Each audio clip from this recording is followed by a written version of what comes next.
I did decide to keep my level up in wisdom. So I know you can get up to, I think, 7 points of wisdom throughout the game, and you can only get up to a max of 25. So it's technically, quote unquote, wasted in that sense.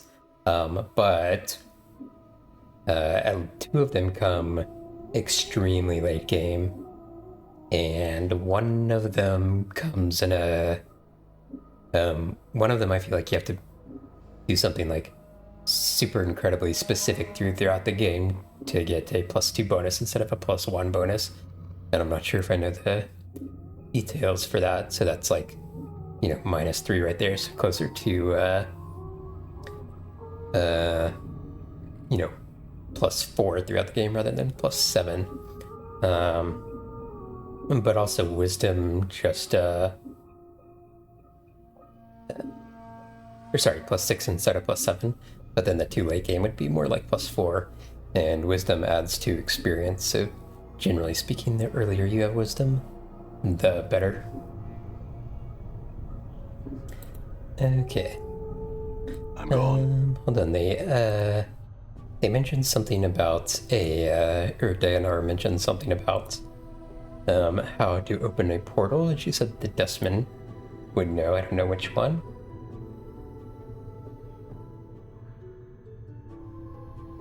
He doesn't tell us. I wonder if Dahl will tell us. Done.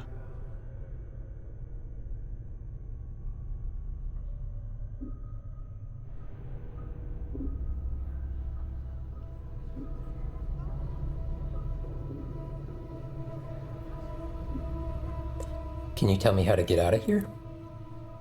The front gate's the most obvious exit, but they will not let anyone other than Dustman pass.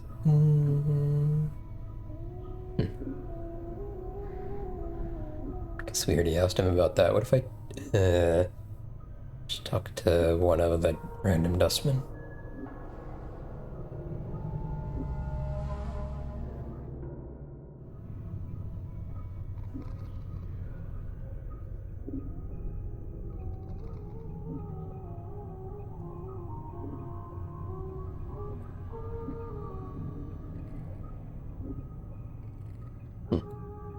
All right.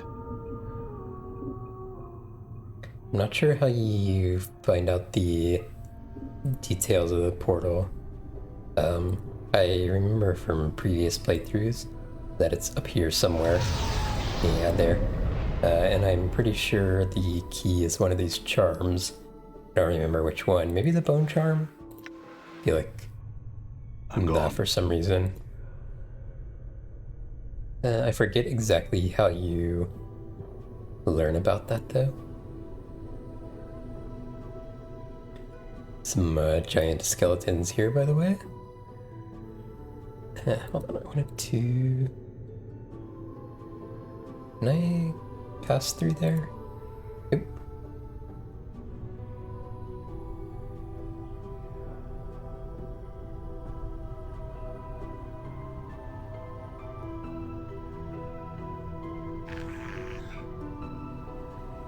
Okay, yeah, let's see, we can go under there. Okay, let's make sure we check out the rest of these zombies, then I'll go check out this. Giant skeletons. 114. Hello, my beautiful grave angel. Nothing special about that one, but Morty's being horny as usual. This is a heavy barred gate of rusted steel. There doesn't appear to be any way of opening it. Heavy metal pipes run from the floor into the wall. This reanimated male corpse has the numbers 1041. Despite its taut, desiccated flesh, it is apparent that its features once had a rather exotic cast to them. The zombie's lips have been stitched closed, most likely to prevent it from moaning incessantly, and it smells strongly of formaldehyde.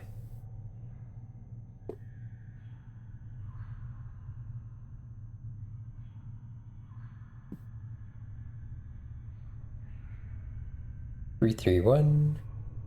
Gaping hole torn into his throat, but nothing special about him, or at least nothing that we can see.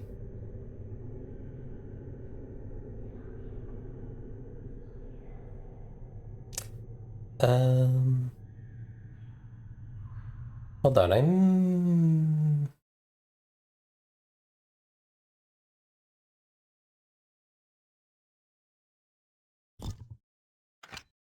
I'm having a vague memory of something that I seem to have All right. not done. I remember like someone like walking around pretending to be a zombie, and I haven't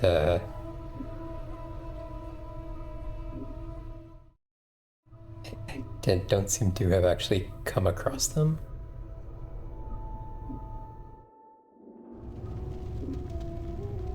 Where were they? I'm So gone. how did I miss them?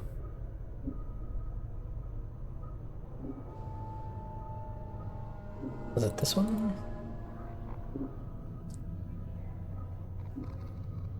Enough about me, okay? All right. I wonder if I What need do you a think about me? Done. certain skill checkpoint or something that I don't have.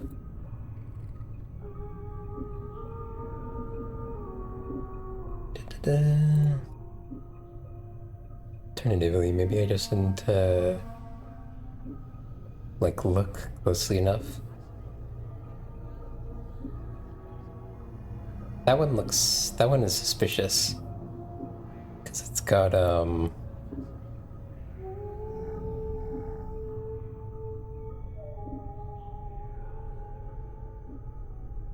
it's got two numbers on it. All right. Where could that be? Also, let me well, actually, she thought I was a zombie, so I don't want to talk to her. She might get mad at me.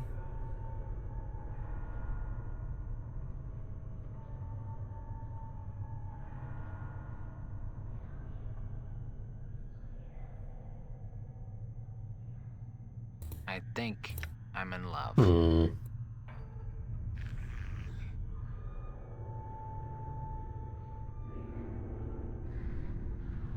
Did I like miss a floor or something?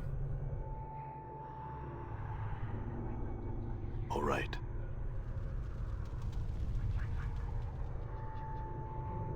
Maybe it's one of the random ones walking around here.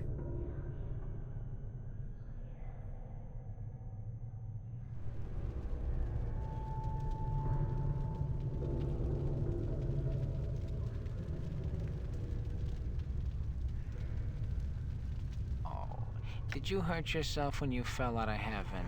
Pretty sure it's not one of these. I feel like I would have remembered that. All right.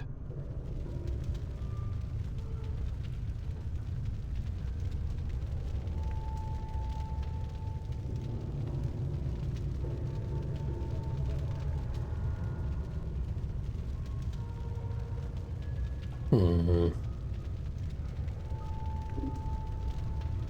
I just remember like stumbling upon that naturally the last time I played. So I don't know why gone. I'm like having trouble finding that now.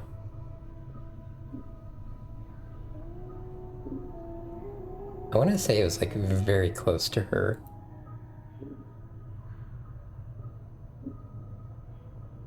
Oh, there we go. Okay.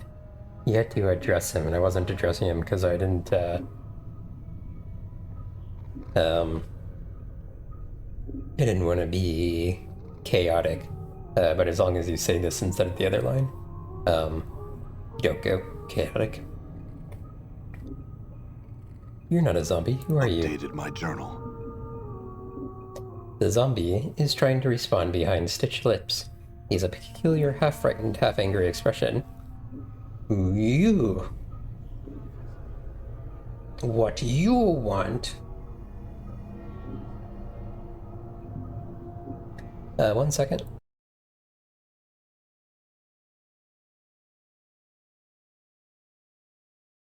Okay. Who are you?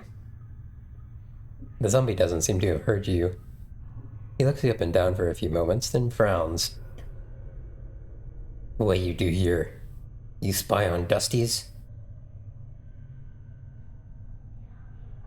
Why don't you tell me what you're doing here before I call the guards? There must be something in your eyes that make the zombie's expression crumble. No. Don't call the guards. He looks frightened. Me spy on Dusties. Say what I see. Nothing more. Spy? For who? The zombie falls into a frightened silence. Seems unwilling to say any more. Come on, who are you watching this place for? Hold on. Morty sounds surprised. What if it's Morty? This Burke must be an anarchist. Heh. Posing as a zombie's gotta be the first for those adult sods. Updated my journal. Anarchist? Anarchists. They're a faction that wastes their time peeping on authority figures and looking for ways to tear down anything that stinks of order or control. He snorts. The anarchists think every Burke across the plains will be free and happy to seek out their own truth once the establishment's burned to the ground. They want to establish a new order. No order at all. That doesn't seem constructive to anyone.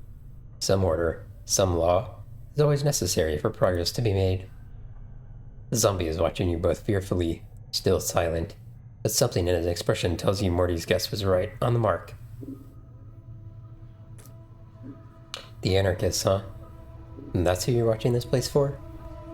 To your surprise, the zombie turns away. He is starting to glance around fearfully. I wonder if this will initiate combat. Forget it then. Very well, zombie.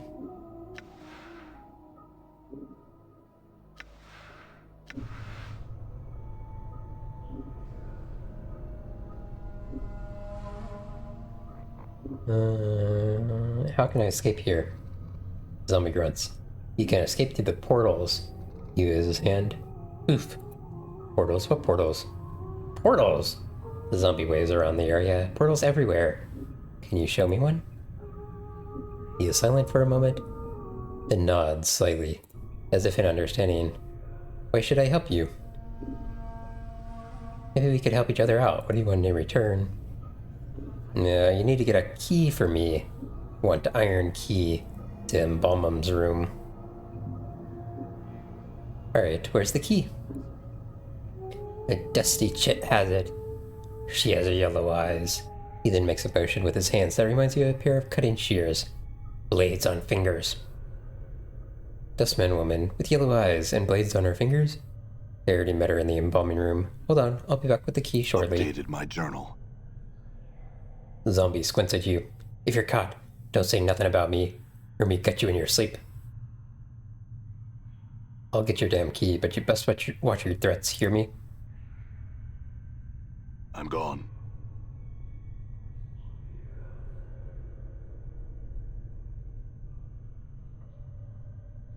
You see... I've already read that. She turns, sees you, then frowns. Dumb zombies. She clacks her taloned fingers together impatiently, and makes a stitching motion with her fingers. You done. I'll stitch up. Go. Wait a minute. You make the motion of a key turning in your hand. I need an embalming key. Do you have one? She leans forward, looks at your hands, hand motions, then sniffs.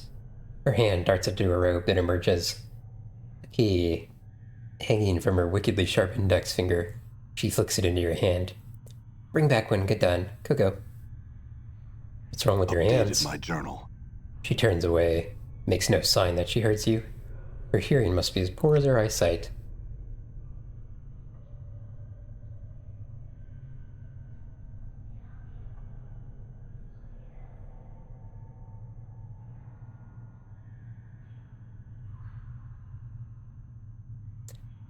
Here's the key to the embalming room you wanted.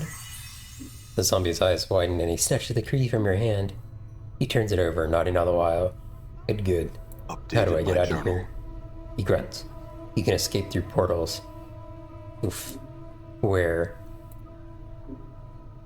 Can you show me one? The zombie nods. You want out? Go to the arch on the first floor, northwest room. You need finger bone, shape of crook. Yeah, I was right. He holds up his index finger and bends it into a crook. When you have key, good arch. Jump to secret crypt and escape from there. Secret escape route. You can rest there. An arch on the first floor, northwest room. Alright, I'll go check it out. Journal. My skills have increased. I'm already leveled up.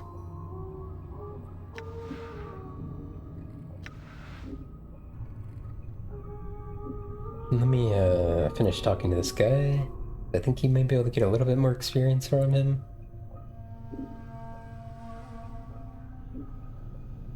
Do you know someone named Farad? Farad? The zombie frowns briefly in thought. Me here, he live in hive somewhere. Shakes his head. Not nowhere. He frowns again. Dusty's very mad. They not like Farad. Hive? Slums outside this place. 1 second, need to drink some water.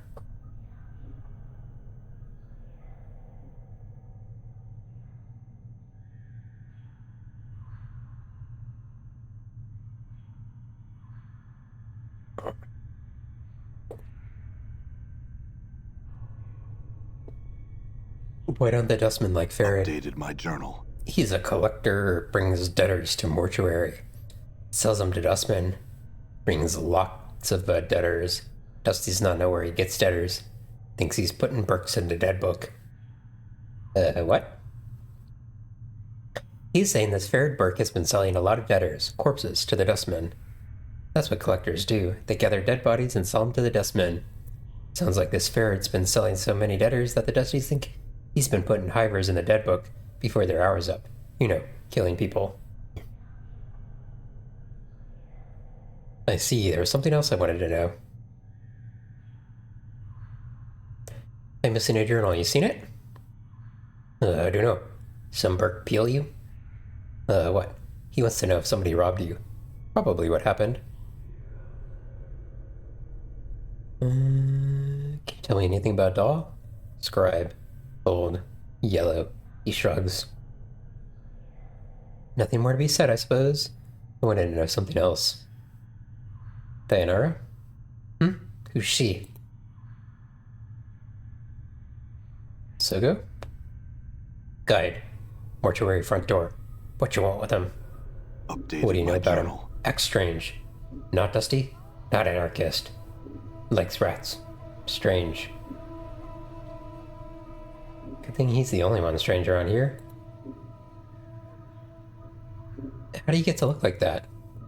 Me good at disguise. Me also good got scars. Me wear lots of embalming fluid. Me make good zombie.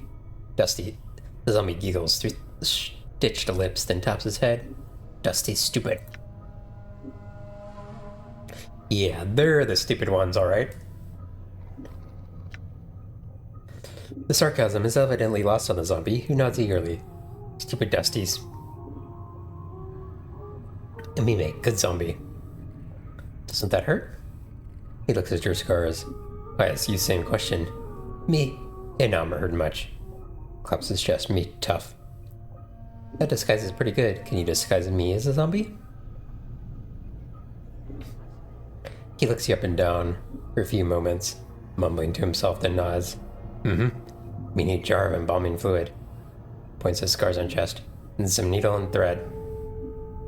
Alright, I'll go see if I can find some. I assume this gives me experience.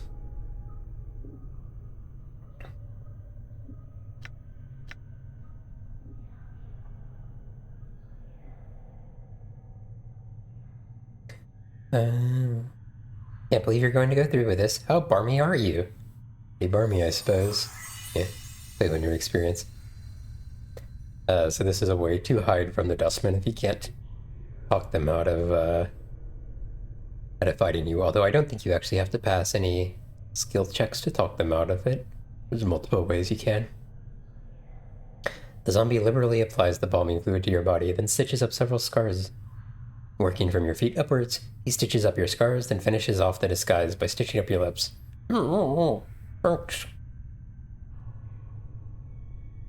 Can't you make the stitches on his lips any tighter? Mortar. The zombie holds up his hand. Careful. Talk pulls stitches out. Ruin disguise. Zombie no talk. You got to talk? Talk slow. Careful. Understand. Updated my journal. The zombie frowns. Disguise won't last long. Palming fluid dry up. Stitches fall out.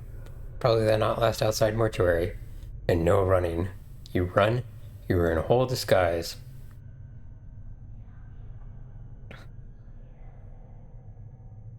Okay. We don't actually need the disguise, so I'm just gonna go ahead and ruin it. Done.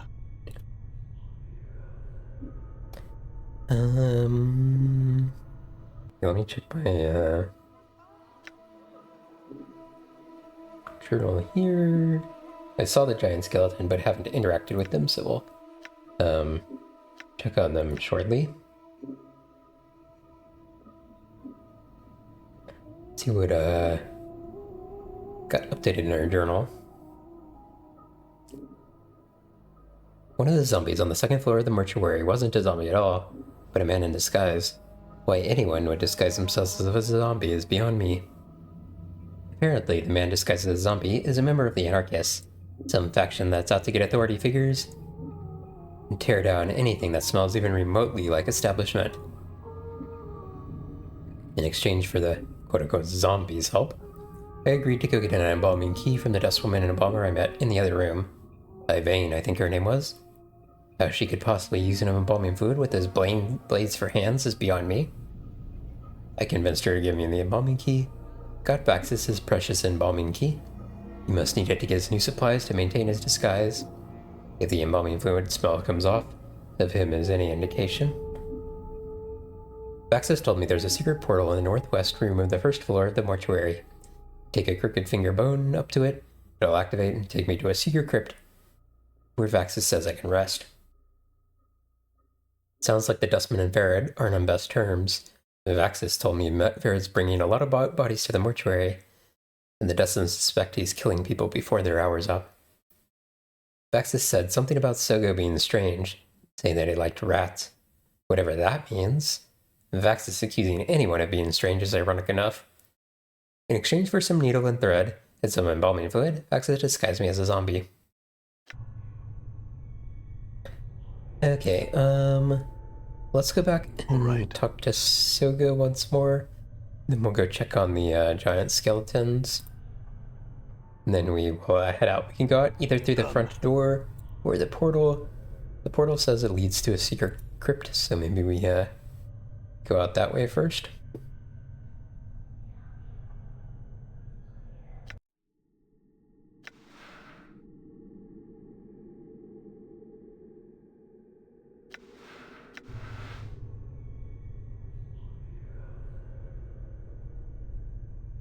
I'm gone.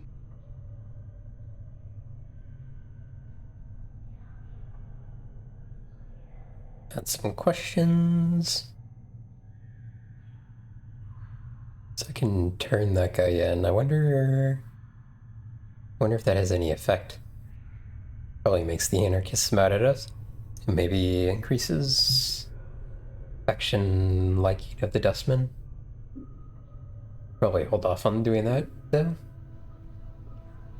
You're Sogo, right? I heard you're a little loud for a Dustman. But you like rats. You're about to mention it when suddenly you stop. You feel a strange prickling sensation as you look at Sogo. For some reason, you don't think you should say anything at all. I'm gonna check this and see if anything actually happens. Sogo falls silent for a moment, studying you. His eyes gleam a bright red and gives a soft hiss. Think you outstayed your welcome. Oop. Yeah, okay, so that just it's the Dustman called on us. Weird. Wonder why that happens. Okay. So there's 4 giant skeletons here. Before you is a giant skeleton in ornate bronze armor. The armor has been bolted onto the skeleton's frame, and a series of elaborate symbols has been carved out across the breastplate. You wonder where the skeleton came from. You weren't aware they made humans in this size. A huge blade from its hands. In its hands looks like it weighs as much as a wagon cart.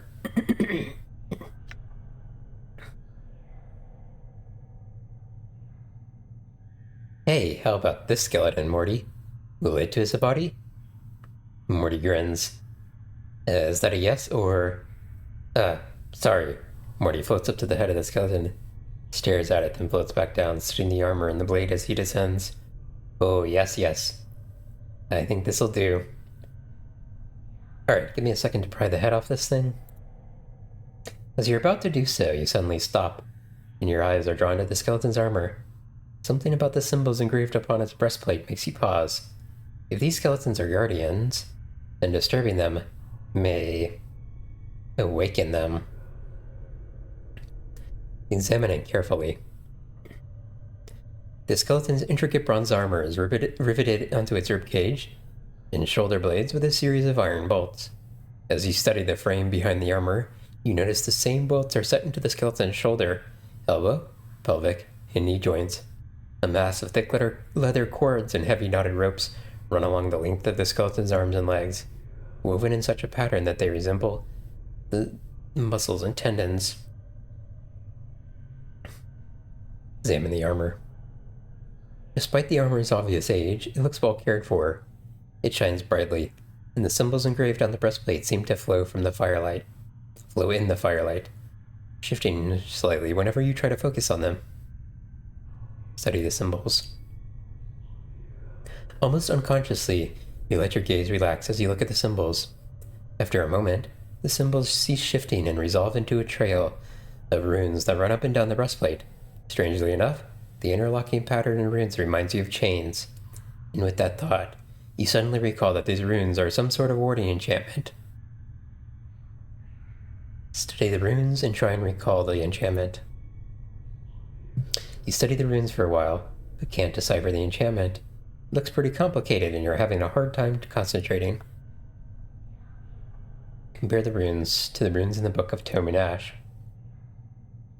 You consult the tome and compare the diagrams to the markings of the breastplate. From what you can make out, the runes are of lesser armoring enchantment, but several skull-shaped runes and spherical tracings along the edges of the armor suggest that several greater necromantic and warding enchantments are woven in as well. Touching the skeleton will most likely cause it to awaken and defend itself. Consult the tome and see if you can determine how it can be broken. From what you can make out from the tome, it seems the armoring enchantment only applies to the breastplate. A necromantic enchantment allows the skeleton to be raised, but it is the warding enchantment that gives the skeleton its limited awareness of its surroundings.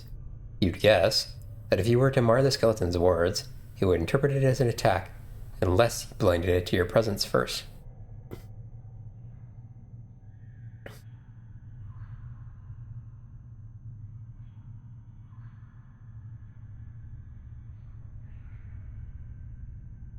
So we'll do this one.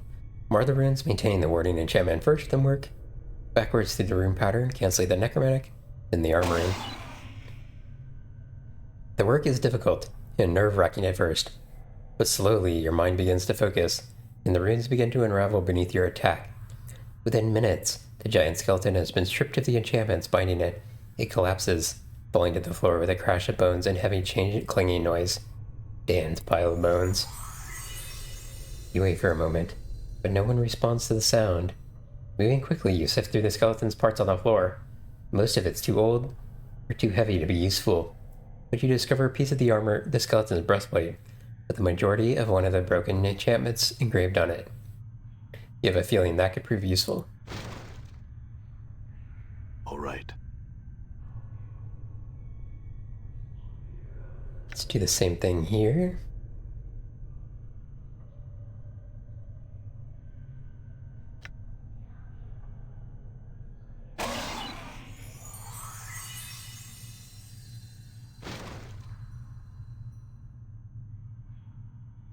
Do this on all four of them.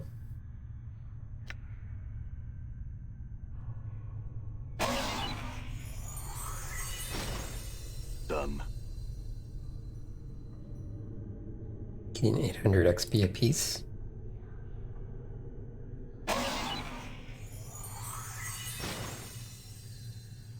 Okay. So these are actually spells that you can teach mages. Yeah. I'm gone. And what's over here? Crescent Hatchet. This huge hatchet has a crescent-shaped head. Although an intimidating weapon, it looks more decorative than functional. Not only is it extremely heavy, but the balance is poor and the edge is dull and pitted. Despite the difficulty in using the hatchet in combat, the long handle allows the wielder to put considerable force into the swing.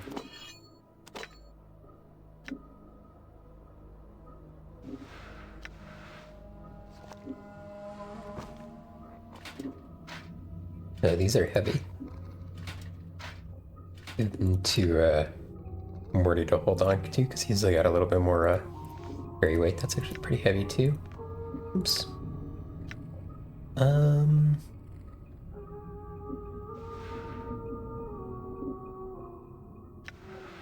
Do these all say the same thing? Upon closer examination of the runes covering the surface of this breastplate, you think you might be able to unlock the rune's power and use it to invoke a primitive warding enchantment, similar to one that protected the giant skeleton. Activating the rune will destroy the breastplate, however.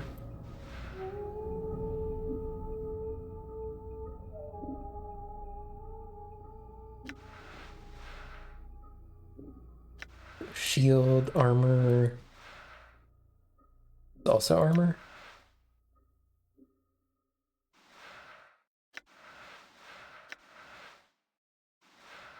It's weird that Rune of Lesser Warding and Rune of Armor are the same thing. At least from a functionality standpoint. Okay. I think we have now, completed the mortuary.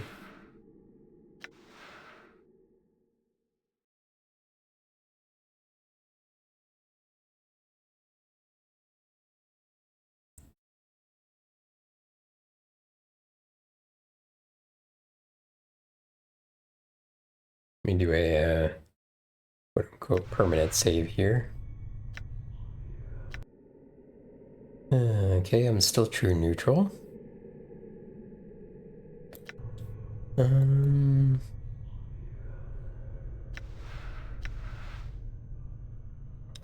Let me talk to Morty real quick. Hey, what's eating you, Chief? See if there's anything new here.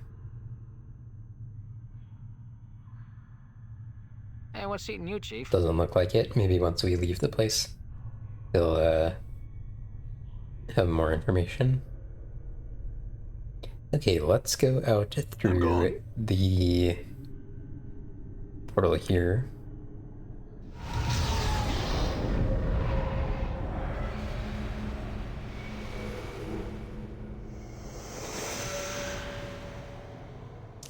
Spooky.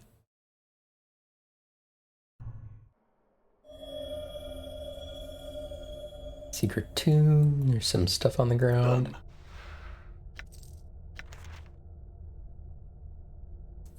This sarcophagus appears to have been here for centuries. There's no lid. The exterior seems to be made of solid stone. Done. They also said I can rest here. 3:26 p.m. But we don't necessarily need to have any need for resting yet.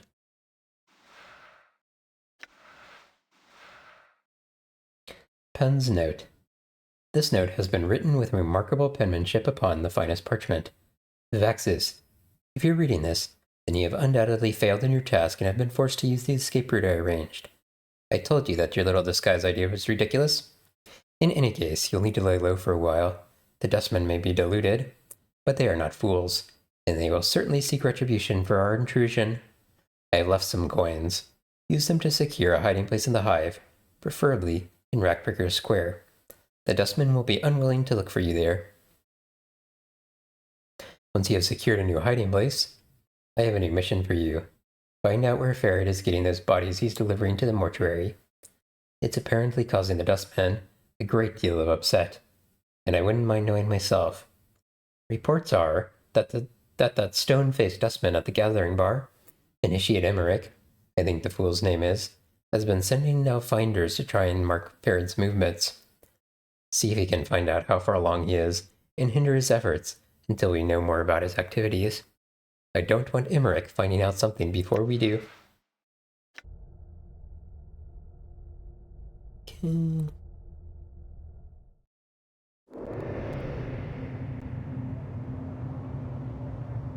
Down on the bottom right, it says sigil. My VTuber avatar is covering it. Okay. Alrighty. So now there are some All right. questions and things. So I want to make my character a mage, and so you can switch your character between fighter, mage, and thief. I want my character to be a mage, generally speaking, for the majority of the game. It works like dual classing in earlier D&D versions. I mean, it doesn't work like it is like that, except in this case you can actually do a third class as well. I don't actually know if that's core or not, because in Baldur's Gate you can only dual class. It might be core, I don't know.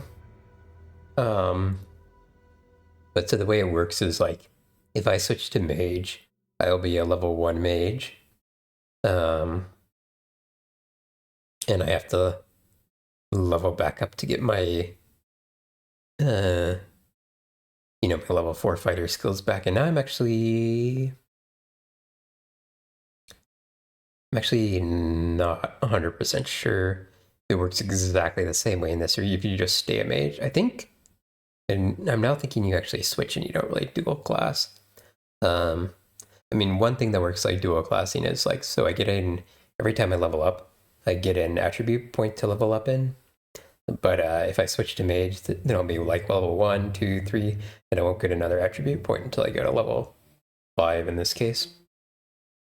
The other thing is that there are 2 specialization levels in the game, which are level 6 and I think 13. I could be wrong about that one, but we won't have to worry about that for quite a while. Or sorry, not 6, 7, going from 6 to 7. Where depending on the class that you are, you get a certain automatic bonus to attributes based on your class. So I want to make sure I go from level 6 to 7 as a mage, not a fighter. However, 2 generally like maximize like health gains and other things like that. I do want to level up fighter to level 6 before I, switch back. However, you can also switch back and forth freely as long as you find the right people to. So like I can switch to mage, get a few levels, switch back to fighter, get up to level 6, switch back to mage until I get to level 7, etc. The reason I bring that up is because I'm wondering, I don't really remember like how much experience and stuff you get while you're, working towards becoming a mage. I want to make sure I don't accidentally level to level 7 as a fighter. I think it's probably pretty unlikely that I would do so. But I thought I'd just kind of mention it regardless. The other thing is I suspect I can get a few, so kind of like how Yvain gave me a +1 to HP by maximum HP by letting her work on me. There's various stats and stuff that you can get um,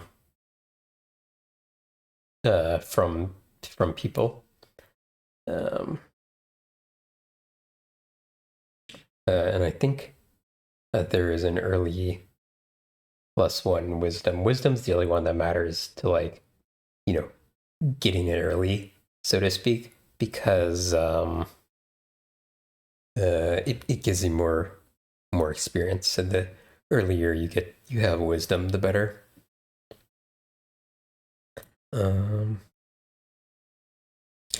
Although also I think as you move forward, you end up getting a lot more experience, so it really doesn't matter enough to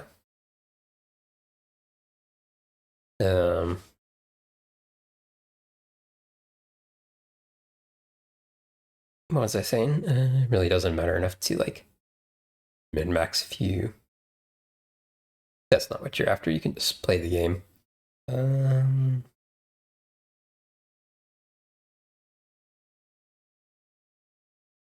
me think. Okay.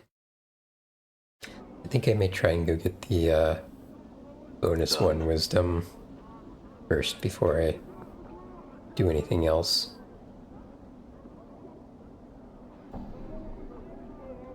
Just for the heck of it.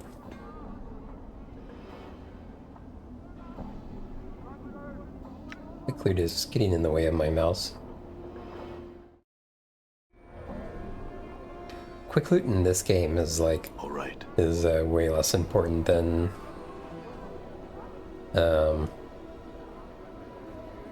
something like Baldur's Gate. You just don't fight as many guys right off the bat. Done. Okay.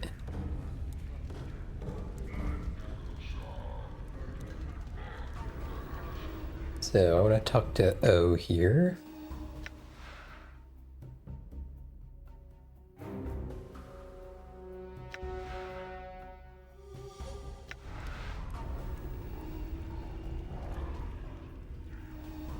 You see a man standing stock still. He isn't moving a muscle.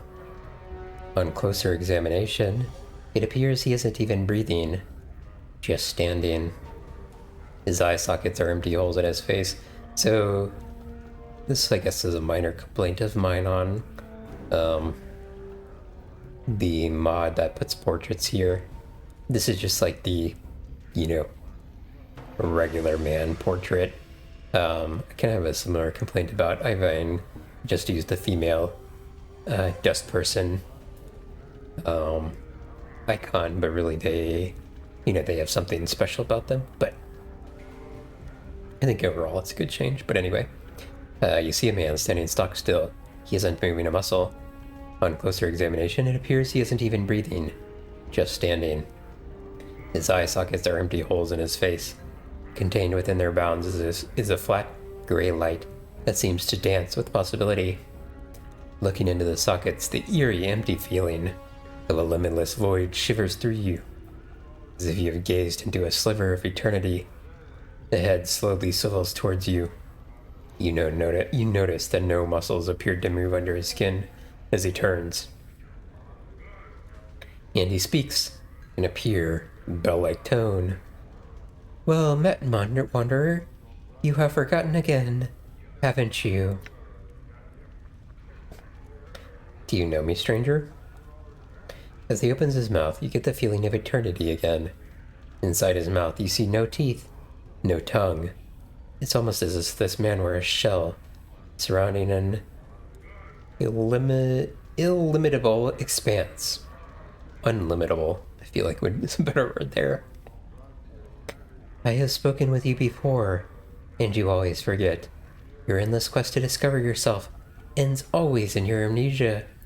You draw close to the truth and recoil. Let us hope that you have the strength to endure your existence. What do you know of me? How do you know this? I know that you, like a fly, rise up from the wreckage of your old shell, buzz about for a time, and curl up and die at the window of truth. You bumble about the pain, seeking the light without any plan to your actions, and fall exhausted when you fail. You light on others to feed from them for time, and move on with no regard to them. I have watched you come here and listen to your words, and watched you move away no wiser. Will you learn from your mistakes, Seeker? Who are you? I am O. For some reason, when he speaks his name, it sounds like he's speaking of much more than a single letter, as if he's speaking of his name contained untold possibilities and nuances. No human tongue could ever create such a sound. What are you? It is my name. It is the name of a portion of eternity. I am a letter of the divine alphabet. Understanding me leads to understanding existence. I am written in the true names of half of everything. My being encompasses truth. I am mathematic, organic, metaphysic. So what does that mean? The divine alphabet is writ in the name of everything that exists, from the seed at the hearts of the elemental planes to the core of the great beyond. My brothers, sisters. A single word translates into the two in your mind, and I reach across all that is, was, or ever will be. We are thoughts, and reality, and concept, and the unimaginable. Tell me of the great beyond. You would not understand. No mortal possibly could. It is beyond the powers of comprehension of all but the most powerful of powers. And once they understand, they move beyond the veil of mortal comprehension. I can't explain it no more than that. Perhaps sometime you will understand.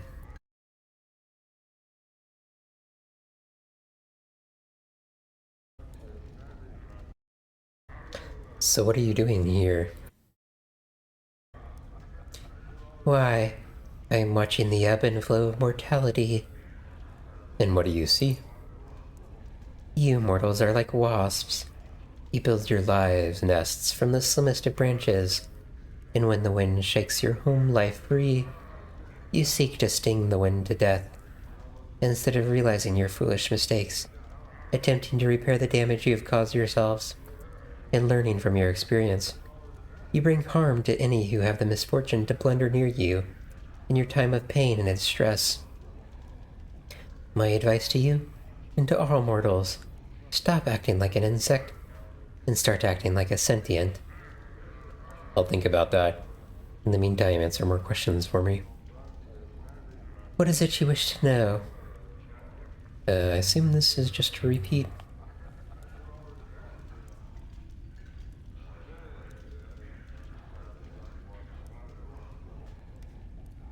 Yep, same thing. Okay. I'm looking for a journal. It's urgent. You know where I might find it?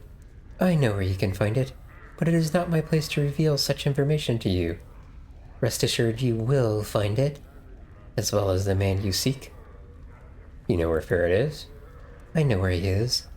I can only give you one word. Nearby.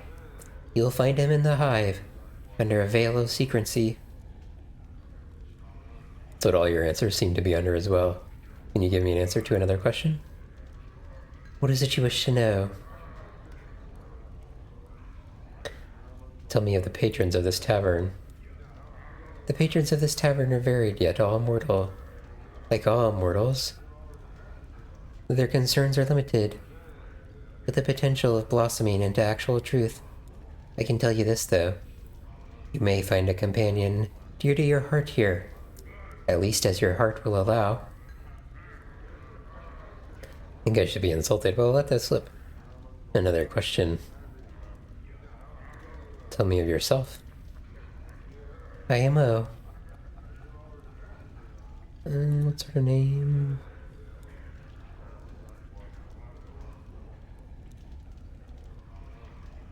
Then that means you know all the secrets of existence, doesn't it?